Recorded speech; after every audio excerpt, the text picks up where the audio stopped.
Jail overcrowding is an issue multiple counties are facing in the Wabash Valley. In Sullivan County, the jail reached 200% capacity at the beginning of this year, and now the county is discussing building a new jail.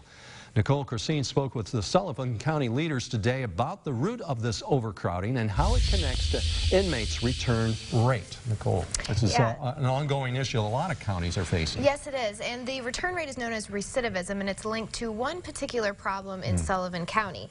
That problem is addiction. I sat down with law enforcement leaders to see what they believe needs to be done to effectively fight the addiction crisis and end an unfortunate cycle in their community. It's basically a revolving door.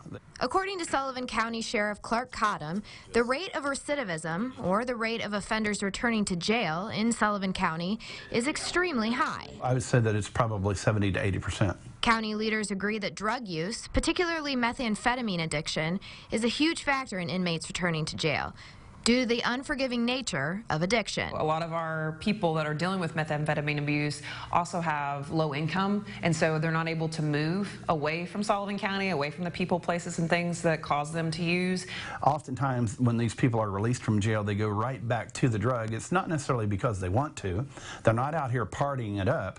They're addicted. Cottom says he often counsels inmates on not returning to the same community they came from or the same social circle. But what he's really hoping for is a program that can help inmates where they are. We've said that when somebody's released from jail, one of the best things they can do is to have some sort of a work release program, some sort of rehabilitation, a monitored program with education and counseling. Another item on Sullivan County's wish list is a more organized system of Narcotics Anonymous and Alcoholics Anonymous meetings. If you know anything about recovery, the first 90 days, you're supposed to attend a meeting every day for 90 days. In Sullivan County, we have maybe 5 meetings a week. The entire issue works as a cycle, with inmates returning to jail at high rates, in turn creating an overcrowded jail, which in turn leads to a lack of classification among those inmates. Well, if you have an overcrowded jail, you cannot provide any separation of inmates. You can't provide separate areas for those who want to heal and those who want to get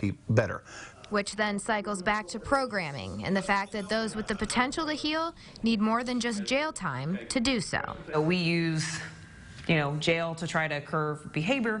Clearly that's not helping, and that's not doing it. And so if we can do other things and help motivate the people that want to change, hopefully our goal would be that we have a jail that's completely empty.